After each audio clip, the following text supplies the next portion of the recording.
Alrighty, so for checkpoint 4.1 and everything after, unless I give you a new video, I'm just going to cover some things that I see in the submission. It seems like most of you are getting this on the first or sometimes the second and sometimes the third submission.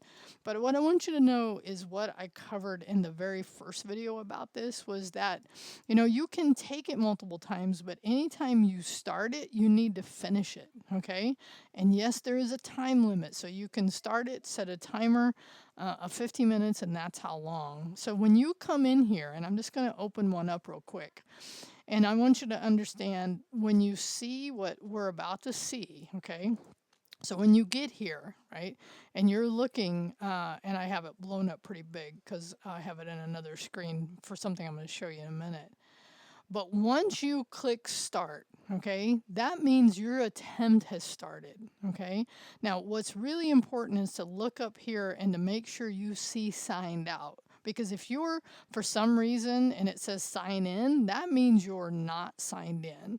And you can close it and come back in, maybe refresh, right? Come back in here and refresh. But if you see signed out, that means you are signed in, okay? And that once you hit start, okay, that's your attempt has started. And then you need to work all the way through the end, okay? That's an attempt, okay?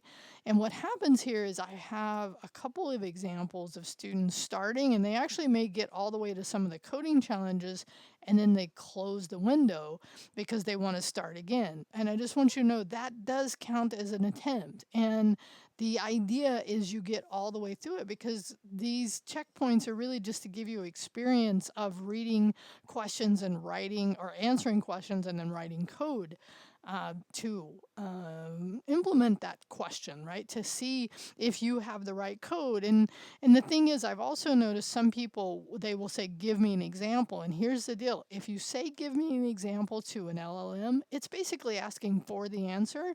So if you want to say, give me a, explain that in more detail, and you have to follow up that by saying, don't give me the answer. Okay, because it is going to want to naturally give you the answer.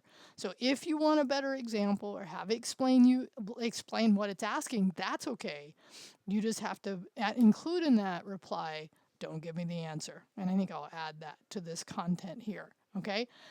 Now, if you have several attempts, you're gonna see me reply to you, and starting at this point, those do get marked down, some for doing multiple attempts without completing them. So get all the way through it.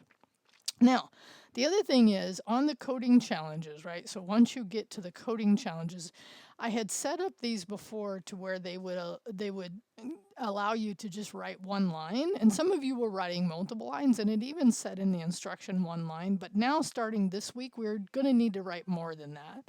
So as an example, and I just want to show you this is how I do it. If you can do it in one line, but here's how I would do it. Like if I'm writing an if, right? And I said, okay, whatever my condition is, right? And then I might do a return, right? Or I might actually have a bracket, right? So we've seen it both ways.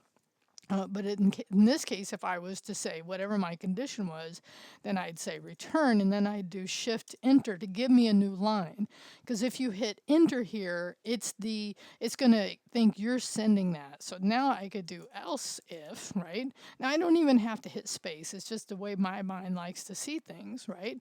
And then maybe return something else. So in this case, I tried to limit it to only ask you to write a couple of lines of code, but I'm just going to tell you, and if you wrote them all in the same line like this, right, it'll still do it. I have a hard time reasoning about this because I like to have the code indented to help me read it, okay? So I'm just going to tell you that. So I just wanted to go over those things that, there is still a time limit. 50 minutes, we have been thinking about adding this to the output, but we're concerned that it creates more stress. Maybe you can give me feedback about that anywhere you want. right? Remember, you got to scroll up. I think most of you have figured that out. You do have to, right? Even on whatever attempt, you have to submit. Now, by the way, once you submit, you can go to your grade, even without closing this. Once you submit, you can go there to make sure it's there. But you don't need to do another submission. You know, you don't see it here, but where it says new attempt and tell me you submitted it, you don't need to do that. What you just want to do is make sure you get the little message that says assignment was submitted. Okay, I hope this helps clear up any confusion, but please reach out if you have any questions.